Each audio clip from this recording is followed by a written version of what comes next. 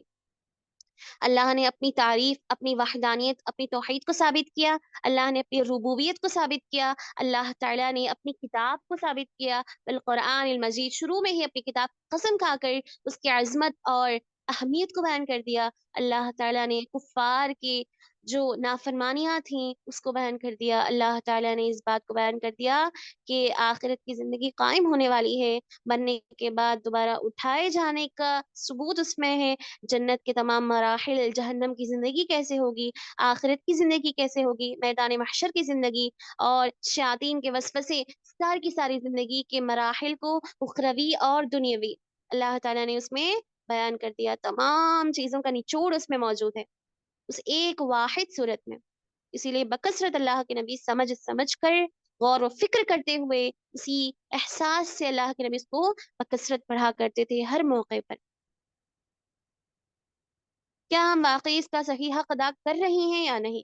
جبکہ تلاوت قرآن کے جو فضائل ہیں، جو فوائد ہیں، ہم اس سے واقف ہیں، اس کے باوجود بھی وہ فضائل، وہ فوائد ہم تک حاصل نہیں ہو رہے ہیں۔ ہدی للمتقین، ہدی للناس، اللہ نے بارہا کہا کہ لوگوں کے لیے ہدایت ہے، پرہیزگاروں کے لیے ہدایت ہے، مومنوں کے لیے ہدایت ہے، لیکن ہمارا جو حال ہے اس سے یہی معلوم ہو رہا کہ ہم تک تو ہدایت نہیں پہنچ رہی۔ ہم بھی قرآن کی تلاوت کر رہی ہیں لیکن جو اس کا فائدہ ہے ہم تک نہیں پہنچ رہا۔ سورۃ الفاتحہ، معوذتین، معوذات، ہم بھی جو ہے رقیہ شرعیہ کر رہی ہیں ہماری جسمانی بیماریوں پر، لیکن وہ شفا یابی نہیں ہو رہی ہیں، لیکن وہ اثر نہیں کر رہی ہیں۔ کیوں؟ ہم نے اس کو واقعتاً اس کا صحیح حق ادا نہیں کیا، اس کو جیسا پڑھنے کا حق تھا ویسا ہم نے اس کو نہیں پڑھا۔ تو شفا روحانی ہو یا جسمانی ہرگز میں نہیں ہو سکتی۔ لہٰذا یہ تلاوت قرآن کے آداب میں سے یہ ادب ہے، نہ کہ ایک ایسا عمل جو آپشنل، ایسا نہیں کہ یہ آپشنل ہے، اب بتایا جا رہا تو اس کی تفسیر بھی پڑھ لیں گے، اب بتایا جا رہا ہے احادیث کے ذریعے سے، قرآن کے دلائل کے ذریعے سے، تو چلیں اس کو ترجمہ اور تفسیر کے ساتھ پڑھ ہی لیتے ہیں۔ ایسا نہیں، ایک آپشن نہیں ہے کہ جس کو بتانے کے بعد کیا جائے، چند دن تک کریں اور چھوڑ دیں، بلکہ ہر آیت کو، ہر سورت کو، قرآن کے ہر لفظ کو آپ ترجمہ اور تفسیر کے ساتھ ہی پڑھیں، اسی وقت اس کا صحیح حق ادا کیا جائے گا۔ وَلَقَدْ يَسَّرْنَا الْقُرْآنَ لِلذِّكْرِ، کیوں؟ یہ آسان ہے، مشکل نہیں ہے۔ اللہ نے سورۃ القمر کی آیات میں کئی مرتبہ، سورۃ القمر میں اللہ تعالیٰ نے اس آیت کو بار بار دہرایا، وَلَقَدْ يَسَّرْنَا الْقُرْآنَ لِلذِّكْرِ، یقیناً ہم نے قرآن کو آسان کر دیا ہے یاد کرنے کے لیے، نصیحت حاصل کرنے کے لیے، سمجھنے کے لیے۔ فہل میں مدکر، تو کیا ہے کوئی اس سے نصیحت اٹھانے والا، فائدہ اٹھانے والا، اسے پڑھ کر اس سے اپنی زندگی میں تبدیلی پیدا کر کے اس کا صحیح حق ادا کرنے والا کوئی ہے اس دنیا میں؟ اللہ تعالیٰ بار بار جو ہے یہ سوال سورۃ القمر میں کر رہے ہیں۔ لہٰذا ضروری ہے آج کے اس موضوع کے ذریعے سے، اس لیے کہ یہ موضوع بڑا ہی سلگتا ہوا موضوع ہے، بڑا ہی سلگتا ہوا موضوع، کرنٹ ٹاپک تھا، جبکہ اس پر ذرا برابر بھی عمل نہیں ہو رہا، اسی لیے اس کا انتخاب کیا گیا۔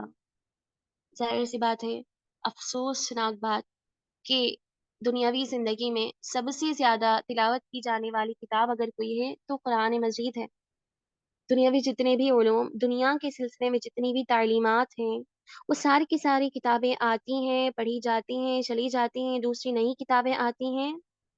اور اگر بات کریں دیگر مذاہب کی کتابوں کی، تو ان مذہب کی کتابوں کو بھی کثرت سے پڑھا نہیں جاتا جتنا ہمارے قرآن کو پڑھا جاتا ہے۔ تو لہٰذا دنیا میں جو کتاب سب سے زیادہ پڑھی جاتی ہے تو وہ قرآن مجید ہی ہے، ماشاءاللہ۔ لیکن افسوس بات ہے کہ سب سے زیادہ نہ سمجھتے ہوئے، سمجھے بغیر پڑھی جانے والی کتاب بھی قرآن مجید ہے۔ اسی لیے اللہ سبحانہ وتعالیٰ نے یہ بتا دیا اپنی کتاب میں، اللہ کو معلوم ہے کہ اللہ کے بعض بندے ایسے بھی ہوں گے جو بغیر سمجھے پڑھیں گے، بغیر سمجھے پڑھیں گے اور اس کا صحیح حق ادا نہیں کریں گے۔ سورۃ الحشر کی آخری آیات مشہور ہیں، ہمیں معلوم ہے ان آیات میں کیا بتایا گیا۔ اپنی آیات میں ایک آیت میں اللہ تعالیٰ ارشاد فرماتے ہیں لو انزلنا هذا القرآن على جبل، اگر ہم اس قرآن کو کسی پہاڑ پر ہی نازل کر دیتے۔ اللہ تعالیٰ بڑے افسوس کے ساتھ اس آیت کو بیان کر رہا ہے، لو انزلنا هذا القرآن على جبل، اگر ہم اس قرآن کو کسی پہاڑ پر ہی نازل کر دیتے تو اے لوگوں تم دیکھتے، تم اس بات کو دیکھتے کہ وہ پہاڑ جو ہے اللہ تعالیٰ کے ڈر سے، اس کے خوف سے ریزہ ریزہ ہو جاتا، اس کے خوف سے وہ ٹپکنے لگتا، پھٹ جاتا۔ متصدعا خاشعا، متصدعا کے معنی ہے پھٹ جانا، کسی چیز پر تھم جانا، کسی چیز کو تھام لینا، وہیں پر رہ جانا۔ خاشعا متصدعا من خشیت اللہ، تم دیکھتے کہ پہاڑ ریزہ ریزہ ہو جاتا اللہ تعالیٰ کے ڈر سے، اللہ تعالیٰ کے خوف سے، اس کے عذاب کے ڈر سے۔ وَتِلْكَ الْأَمْثَالُ نَضْرِبُهَا لِلنَّاسِ لَعَلَّهُمْ يَتَفَكَّرُونَ، اے لوگوں اس قرآن کے سلسلے میں ہم ان ساری مثالوں کو، طرح طرح کی مثالوں کو اسی لیے بیان کرتے ہیں تاکہ غور و فکر کرنے والے اس میں غور و فکر کریں، تاکہ بندہ غور و فکر کرے۔ اس مثال سے اللہ تعالیٰ نے یہ سمجھایا انسان کو کہ ایک پہاڑ، اس سخت چیز، ایک سخت مخلوق جس کو اللہ نے پیدا کیا، جتنا بھی آپ اس کو نرم کرنا چاہیں اللہ کی مرضی کے بغیر، اس کی حکمت کے بغیر، وہ سخت سے نرم نہیں ہوگا۔ جبکہ اللہ نے مثال دے کر سمجھا دیا کہ یہ پہاڑ بھی ریزہ ریزہ ہو جاتا اگر اس قرآن کو ہم اس پر نازل کر دیتے۔ کیوں؟ کیونکہ تمہارے اندر تو وہ خوف، وہ ڈر ہرگز بھی موجود نہیں ہے جو اس پہاڑ کے اندر آ جاتا جب ہم اس کو نازل کر دیتے۔ تو معلوم ہونے والی بات یہ ہے کہ اللہ تعالیٰ نے اسی بات کی طرف اشارہ کیا اس حدیث سے کہ بندہ پڑھتا تو ہے، قرآن کی تلاوت کرتا ہے باقاعدہ، لیکن اس کا صحیح حق ادا نہیں کرتا، اس میں جو عذابات کا ذکر آتا ہے اس سے وہ خوف نہیں کھاتا، اور جہاں پر جنت کا ذکر آتا ہے اس سے امیدیں نہیں لگاتا، جہاں پر فرمانیوں اور رکاوٹ سے بچنے کا وعید سنائی جاتی ہے وہاں سے وہ رکتا نہیں۔ خلاصہ کلام آخر میں یہی بتانا چاہوں گی کہ اس میں کسی طرح کی شکایت نہیں ہے سبھی سے، مقصد یہ ہے بتانا کہ ہم سبھی اپنی زندگی میں تبدیلی اسی وقت پیدا کر سکتی ہیں جب ہم قرآن کو پڑھیں، جب ہم قرآن کی تلاوت کریں باقاعدہ، اسی وقت یہ ممکن ہے کہ ہماری زندگی خوشحال ہو جائے۔ زندگی کی شروعات تلاوت قرآن سے کریں، اس لیے کہ تلاوت قرآن میں ہر موضوع کو ذکر کیا گیا، ہر موضوع کو چھیڑا گیا باقاعدہ۔ آج تک ہم ابھی تک جو ہے جتنے بھی ٹاپکس لے کر آ رہے ہیں، جتنی بھی موضوعات کا آج تک ہم نے سنا ابھی تک، وہ قرآن سے لیے گئے ہیں، وہ سبھی موضوعات قرآن سے لیے گئے، جبکہ آج کا موضوع صرف اور صرف قرآن تھا، صرف اور صرف قرآن تھا۔ مکمل ہمارا زور قرآن کی طرف ہو، قرآن کی طرف کثرت سے ہمارا زور ہو، لہٰذا اس کو کثرت سے تھام لیں۔ اللہ کے نبی صلی اللہ علیہ وسلم نے یہ وعدہ کیا، ان اللہ یرفع بهذا الکتاب اقواما، یقیناً اللہ تعالیٰ اسی کتاب کے ذریعے سے بعض لوگوں کو بلندی عطا فرما دیتا ہے، دنیاوی زندگی میں بھی وہ مقام اور عزت میں اپنی زندگی گزارتے ہیں، اور آخرت کی زندگی میں بھی اللہ تعالیٰ انہیں قیامت تک آنے والے تمام لوگوں کے ذریعے عزت اور بلندی عطا فرمائے گا۔ وَيَدْعُ بِهِ آخَرِينَ، اور اسی کتاب کے ذریعے سے اللہ تعالیٰ بعض لوگوں کو ذلیل اور رسوا بھی کر دیتا ہے، لہٰذا ایسے لوگوں میں شامل نہ ہوں کہ پڑھتے جا رہے ہیں لیکن ذلیل اور رسوائی ہماری قدم چوم رہی ہے، ہرگز بھی ایسے لوگوں میں شامل نہ ہوں۔ ایسے مندوں میں ہمارا شمار ہونا چاہیے جن کے بارے میں اللہ کے نبی نے بیان فرمایا اس کے ذریعے سے اللہ تعالیٰ بلندی اور مقام و مرتبہ، عزت اور سربلندی عطا فرماتے ہیں۔ اس سلسلے میں پیارے نبی صلی اللہ علیہ وسلم نے بڑی پیاری بہترین دعا بھی سکھائی ہے، اس دعا کا کثرت سے اہتمام کریں۔ اللہم اجعل القرآن ربیع قلبی ونور صدری وجلاء حزنی وذہاب ہمی، اے اللہ ہمارے لیے اس قرآن کو، اس کے پڑھنے کو، اس کی تلاوت کو ہمارے دل کا بہار بنا دے۔ دل کا بہار، اس سے مراد یہ ہے کہ جب بندہ تلاوت قرآن کرے تو اس کا دل مطمئن ہو جائے، خوش ہو جائے، اس کی زندگی میں تبدیلی پیدا ہو۔ بنور صدری، اس کے سینے کا نور، اس کے سینے کا نور بن جائے۔ وجلاء حزنی، اس کے تمام غم اور مشاکل کو دور کرنے کا یہ ذریعہ۔ وذہاب ہمی،